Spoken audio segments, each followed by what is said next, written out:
Hello folks, it's Jordan from Overlode here. Welcome to E3 2021. We come to you with some not E3 news brought to us by Video Games Chronicle. They've broken some news about the next Call of Duty. Call of Duty Vanguard is skipping E3 as Warzone prepares for World War II. So let's have a look through this article and just kind of get our first reactions to it. Obviously, you may know that I'm a huge Warzone fan. I play it nightly with the 97 bills. So let's see. Activision will not reveal its new Call of Duty game during an all-digital E3 2021 event this week, VGC understands. Once again, this is all from VGC. Go and give them a view. They are the top of the tree when it comes to breaking news like this. Instead, the publisher has opted to reveal its next premium FPS entry later in the summer, likely via an in-game event in the free-to-play Warzone. So, similar to how they did with Black Ops. This year's game is called Call of Duty Vanguard, developed by Sledgehammer, and is currently on track to release on current and last-gen consoles and PC in November. Vanguard will release a campaign, multiplayer and zombies mode set in the European and Pacific theatres of World War II, with its plot centering around the birth of the modern Allied Special Forces. Potentially more exciting for fans is the Warzone plans, so this is what we're here to discuss. What is happening to Warzone? Last year's COD entry, Black Ops, scrambled to integrate the hugely popular Battle Royale game, which launched just 6 months earlier, and its weapons caused messy and balance issues, and a modest update to the existing Verdansk map not arriving until months later. So obviously they did Rebirth Island, and then now they have the 80s map, which I'm not keen on. It was the actual nuke event was cool, but everything that's happened since then hasn't really been the one for me personally. For 2021's game, Sledgehammer has had far more time to prepare for Vanguard's Warzone tie-ins, and we understand it has a significant amount of content planned for the Battle Royale game, which will officially transition into a World War II setting just months after shifting to the 1980s.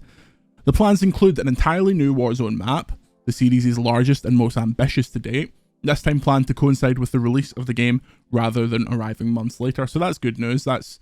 People were wondering if the 3 maps from Cold War's kind of big multiplayer mode would become the Warzone map, and that was always the kind of rumour for a while. But to know that Larry, stop barking, why are you playing that? Larry really likes Warzone. Larry's my dog, by the way. Larry, come and read this.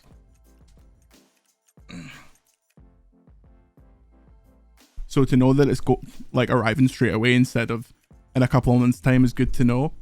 New vehicles would be added to cater to the huge size of the Pacific map, we were told, as well as technology updates powered by the Modern Warfare engine. Yes, the best COD engine there's been in a million years is the Modern Warfare engine.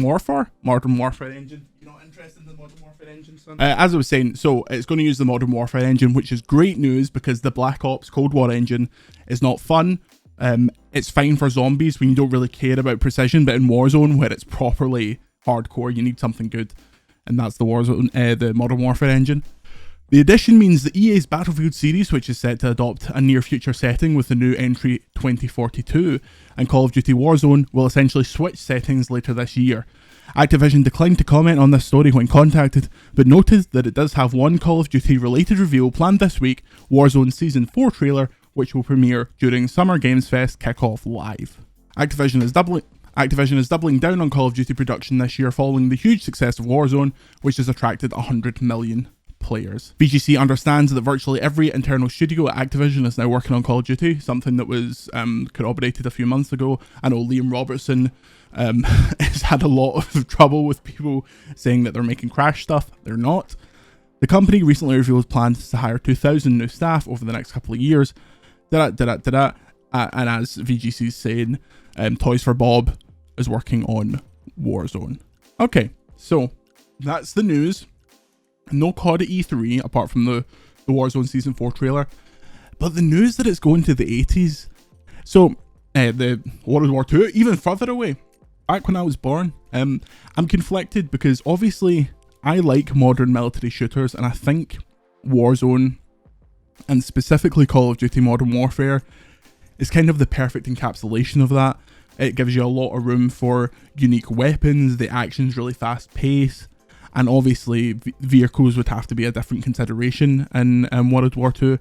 However, what is interesting is surely a World War II map would be much more open in terms of like natural cover. You couldn't just sit in skyscrapers for the entire game. But would that get samey? Would it get kind of overwhelming? Because something that I think Warzone nailed is you really know where you are on the map, not just in terms of actually looking at the map. I can tell you, oh, okay, I'm at Dam. If I go this way, I'll get to Airport. If I go this way, I'll go over to Lumber. Is that going to be as recognizable in a completely wide open map in World War II? How are they going to name different points of interest? Is there going to be helicopter? Were helicopters invented in World War II? I'm literally going to Google this. When was the helicopter? Didn't Da Vinci invent the helicopter? September 14th, 1939. That's World War II adjacent. They could shove a helicopter in there for a laugh. Yeah, that's interesting. I don't know if I think that's brilliant news, just because I really like Warzone the way it is now, and what are they going to do with all the battle passes and all the weapons that I've bought over the past, like, 1 year, however long it's been, 50 years? Presumably all that stuff just gets binned, or are they going to run 2 Warzone maps together? Also, what does this mean for Rebirth Island, the best Warzone map? Because me and my team that play Warzone, we love Warzone and we love the big games, but they're just such a slog sometimes, especially if things aren't going your way, to the point where it sometimes feels better just to get a game of Rebirth in. You play for 20 minutes, you get a win, but if you don't, you're back in straight away. The action's a lot quicker, it's not got that long looting phase at the start of the game. So are they going to integrate something like that? Maybe like a really condensed Battlefield? And what does this mean for the folk that are sick of Warzone, that are looking at Battlefield 2042 and thinking, maybe it's time to switch? I know that I didn't love Call of Duty World War II. I played it for a bit around review time, but after that it really fell off. So I don't know, what do you think? If you're a big Warzone head, what do you think about this transition?